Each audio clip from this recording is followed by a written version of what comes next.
Our listeners will take a call from Matt in Sacramento. Hi, Matt. You're on Forum. Hi, good morning. Good morning. This is a horribly irresponsible proposal. I support the science education.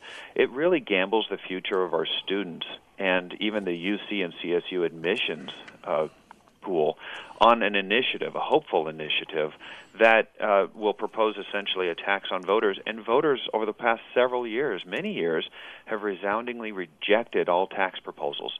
And the problem with the governor's initiative is, unfortunately, it's kind of like what the lottery did for education. You know, we saw a whole bunch of existing educational funding siphoned off from the back. The lottery is supposed to make educational funding better, and that's really kind of the smoke and mirrors tactic that's being taken with the current initiative that the governor's proposing. Well, you're talking about the tax initiative that they're going to try to get on the ballot in November.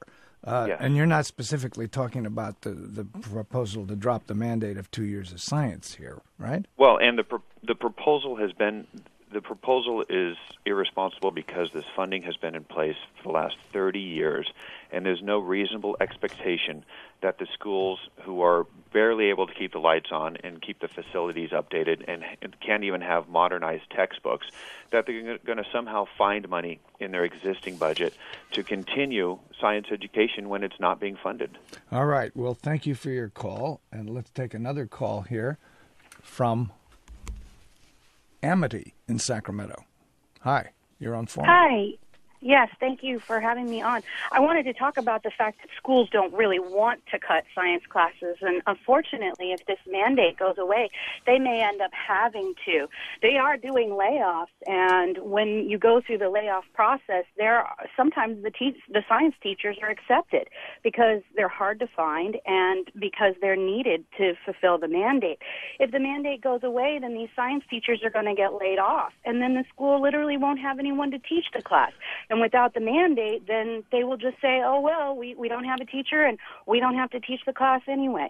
Well, that, of course, is the fear, and I thank you for your call. I'm curious as to what Caleb Chung thinks about that, though. I mean, it hasn't happened yet. Have you laid off science teachers in Oakland, for example? We have not. In fact, science and math teachers in special education are some of the hardest to fill positions. We have, historically, a lot of science majors don't go into teaching, and that is what is required, at least a robust science coursework in their undergraduate time in order to qualify and get a credential in the science fields.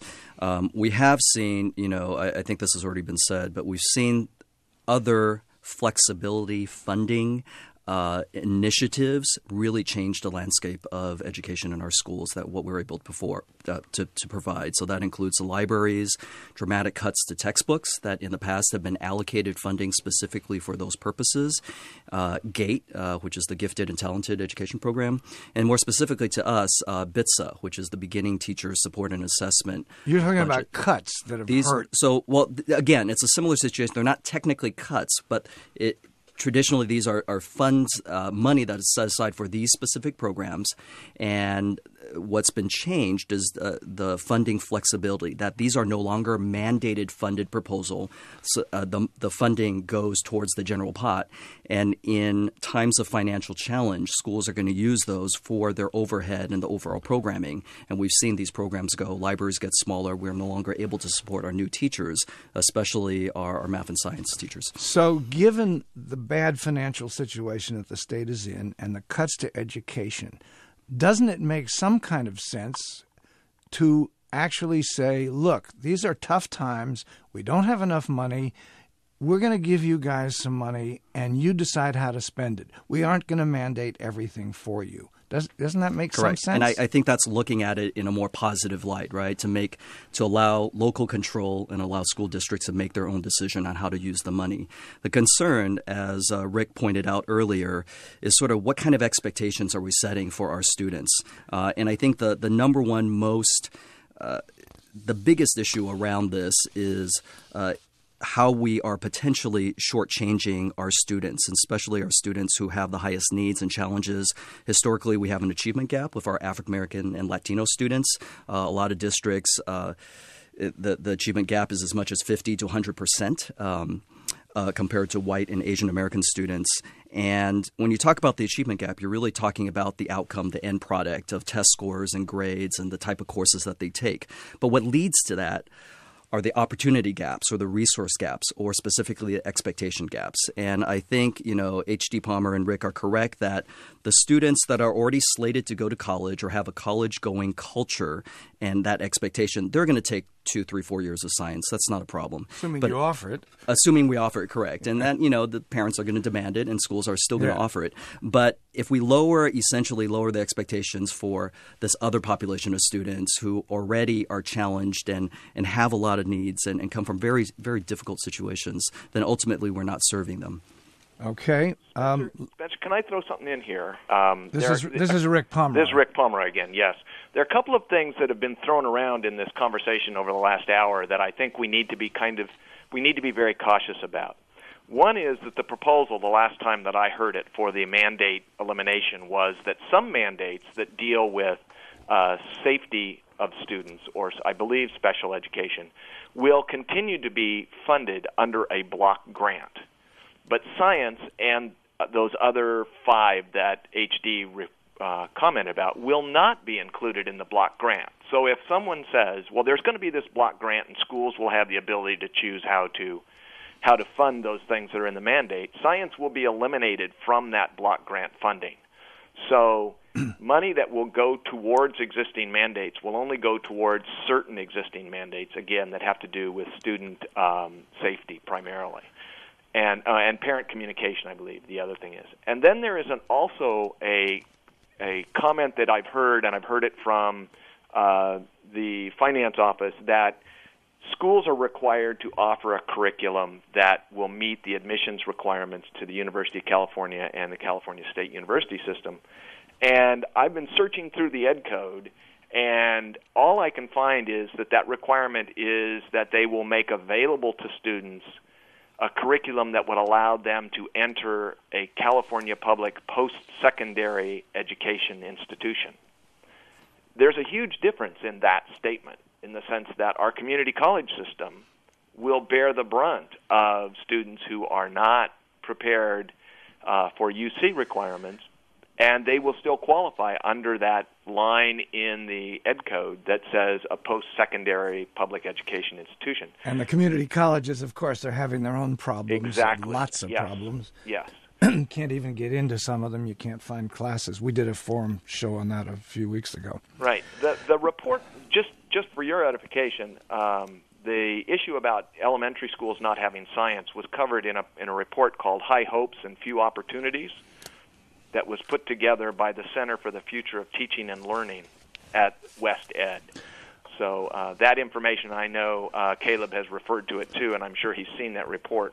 That report has some pretty striking, interesting information in it that would be very interesting for people to look at. If you could understand it. Let's take a few more phone calls here, and we've got a lot of emails. I'll try to read some of them.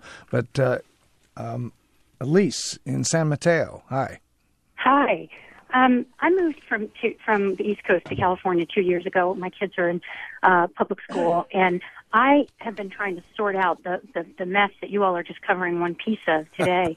And what I'd like to ask, and I'm educated, I have a law degree actually from Stanford. I feel like I can follow most even complicated conversations, especially if they're important to me, like education. And since arriving in California, I have tried to engage these debates and conversations, and I get this incredibly complicated picture. Funding is not attached to the thing that it's funded, or it's not guaranteed. It seemed to me that the point that your caller was making at the beginning of the program was that this is not a funded mandate somehow, that there's all these billions of dollars of claims and that it's a fiscal issue for the schools. So I guess I'd ask for two questions. One, could anybody on your program direct a parent who wants to understand the system and the best way to sort of help solve these problems to a resource or some way to understand how things are funded and how these decisions are made? And also, is this a fiscal problem or an educational problem? Those are really good questions, and I've been trying to get at those, and maybe Rick Pomeroy can help us with an answer. H.D. Palmer isn't with us on the... Okay. Elise, you are right. It is the more I look into it, the more confused it seems to become. But there is a really well-written article online from EdSource that you can read that explains how we got to this point with these funding mandates. And I was reading it again last night, and I thought that's pretty clear. We'll post a link to that on our cascience.org website. I know, another shameless plug there. That's okay. You can't read URLs over the phone and have anybody get it. But if you go to cascience.org, we will post a link to that article. And then I agree with you. This is a fiscal situation that is going to impact educational outcomes.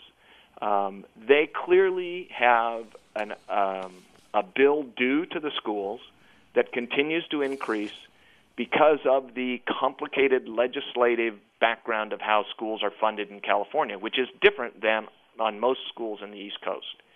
And so when you realize how that funding system works, the problem is they have not paid the bill for the past 10 years. And so it has accrued to this amount of $2.5 billion at about $250 million a year, and will continue to accrue. But schools are not going to lose any money that they've been receiving because they have not been receiving the money. Is that legal? Could somebody sue the state and say, you've mandated this, you've got to pay for it, give us the money? As HD said, they have paid $1,000 a year over the past 10 years out of the budget for this mandate. So it is not an unfunded mandate. $1,000 total? Total.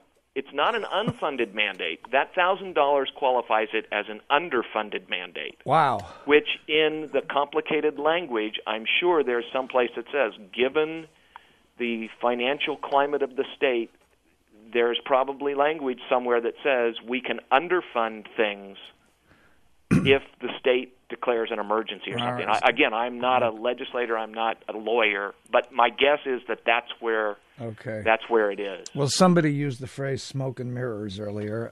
Maybe it's appropriate. Let's take a call from Kate in Berkeley. Hi, Kate, you're on Forum. Oh, thank you for taking my call.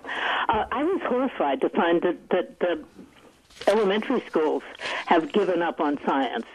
I mean, this is the way we teach people how to think. Science provides, you take an idea, you examine it, and you go through it. It's the whole thought process. And I don't know any other specific area that really does this. So that if we keep doing this, we're going to create a nation of know-nothings that don't examine ideas, and in a nation that has tons and piles of money that they can spend with nothing to try to convince the know-nothings, not only in politics but in consumerism and bad ideas about health. The whole thing is just, we're going to become a really bad country. All right. Interesting comment. People get upset about this issue, obviously, Caleb. Yes. I'm wondering how you deal with this, especially in a district like Oakland, where there are people who are underachievers and so forth. How do you? Well, I'm actually very proud that we have one of the most robust elementary science programs probably in the state at this point. And we have a material resource center that provides science materials to every single classroom several times a year. That's almost 1,000 classrooms at 61 schools. We have professional development, significant professional development opportunities for teachers and principals.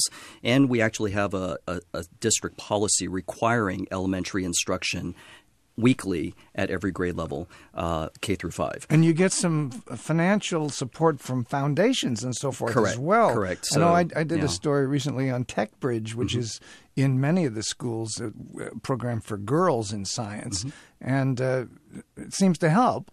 Well, we've had an amazing number of partners, both financial, we also and university partners and organizational partners to really pull off a robust program.